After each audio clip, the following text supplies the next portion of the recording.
রাজনৈতিক দলের সম্মানিত নেতৃবৃন্দ, আমাদের ইলেকট্রনিক না, আমরা সর্বশক্তিমানের কাছে শুকরগুজার করি এবং আমরা যেটা বলি যে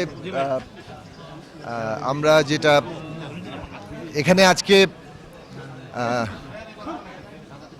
মনোনয়নপত্র বাছাইয়ের আজকে কর্মসূচি ছিল এবং সেখানে আমরা মনোনয়নপত্র আমাদের দলের পক্ষ থেকে এবং আমাদের যে যুগপৎ আন্দোলনের যে ধারা বিএনপি সহ ৩৯টি রাজনৈতিক দল আমরা দীর্ঘদিন ধরে যে যুগপৎ আন্দোলন করেছি ফ্যাসিবাদ বিরোধী, সেই যুগপৎ আন্দোলনে সমর্থনে এবং বিএনপি সহ যুগপৎ প্রার্থীদের সমর্থনে আমরা আজকে যে এখানে প্রার্থিতা আমাদের মনোনয়নপত্র বৈধ ঘোষণা করা হয়েছে।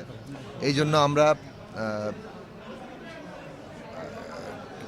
আমরা বাঞ্ছারামপুরবাসীকে এবং এখানে আমাদের সমস্ত ফ্যাসিবাদ বিরোধী আন্দোলনকারী দল, বিএনপি, আমাদের দল, গণসংহতি আন্দোলন এবং অন্যান্য রাজনৈতিক দল আমরা যারা একসাথে লড়াই করেছি তাদের সকলকে আমরা অভিনন্দন জানাই, বাঞ্ছারামপুরবাসীকে অভিনন্দন জানাই। আমরা আশা করি একটা ভালো নির্বাচন হবে এবং এই নির্বাচনের মধ্য দিয়ে জনগণ তাদের ভোটের অধিকার প্রতিষ্ঠা করতে পারবেন এবং এইটা মনে রাখা দরকার যে রক্তস্নাত অভ্যুত্থানের উপর দাঁড়িয়ে আমরা একটা বাংলাদেশে গণতন্ত্র প্রতিষ্ঠার পথ রচনা করেছি।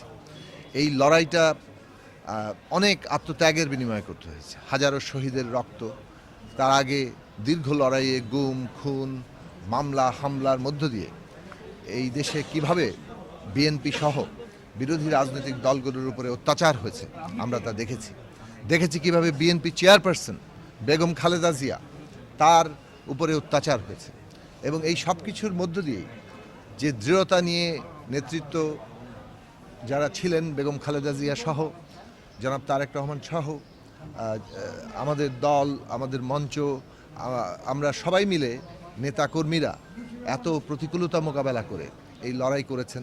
সবশেষে ছাত্ররা তারা সারা দেশবাসীকে ঐক্যবদ্ধ করে যে রক্ত দিয়ে অভ্যুত্থান তৈরি করেছে তার মূল লক্ষ্য কিন্তু হচ্ছে এই দেশে গণতন্ত্র প্রতিষ্ঠা করা, মানুষের ভোটের অধিকার প্রতিষ্ঠা করা, নাগরিক মর্যাদা প্রতিষ্ঠা করা, সুযোগের সমতা তৈরি করা, ন্যায় বিচার প্রতিষ্ঠা করা। ফলে আগামী সংসদটা হচ্ছে এই যে মানুষের আকাঙ্ক্ষা বাস্তবায়নের সংসদ, সেই জন্য এই সংসদ কিন্তু সংবিধান সংস্কার পরিষদেরও নির্বাচন। এটা একই সাথে যেমন জাতীয় সংসদ নির্বাচন তেমনি সংবিধান সংস্কার পরিষদের নির্বাচন। যে জুলাই জাতীয় সনদ তৈরি হয়েছে তার ভিত্তিতে আগামী সংসদে আমাদের সংবিধান সংস্কার হবে, তার ভিত্তিতে বাংলাদেশ পরিচালিত হবে। কাজে সেই একদম গুরুত্বপূর্ণ একটা সংসদে সবাই যাতে ভোট দিতে পারেন সেই পরিবেশ রক্ষা করা, আমরা যাতে সুস্থ একটা শান্তিপূর্ণ প্রতিযোগিতার মধ্য দিয়ে জনগণের ভোটে আমরা যারাই নির্বাচিত হোক তারা সংসদে গিয়ে জনগণের অধিকার প্রতিষ্ঠা করতে পারে, তাদের জন্য কাজ করতে পারে, সেই বাস্তবতা তৈরি করা আমাদের মূল লক্ষ্য এবং এইটাই আমরা করব সেই জায়গায়।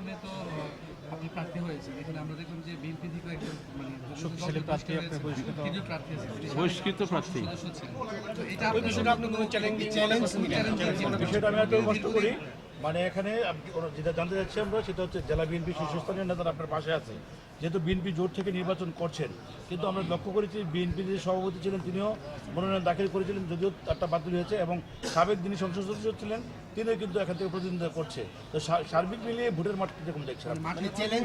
প্রথম বিষয় যেটা বলি, দেখুন আমি আগেই বলেছি যে বিএনপি কিভাবে এই ফ্যাসিবাদ বিরোধী লড়াইয়ে অংশ নিয়েছে কিংবা তারা বিগত 17 বছর ধরে কি ধরনের অত্যাচারের মুখোমুখি হয়েছে, গুম, খুন, হত্যাকাণ্ড, মামলা, হামলা, জেল, জুলুম সব ধরনের, এবং তাদের সর্বোচ্চ নেতা বেগম খালেদা জিয়া ব্যক্তিগতভাবে তার সন্তান সহ কীভাবে আক্রান্ত হয়েছিলেন।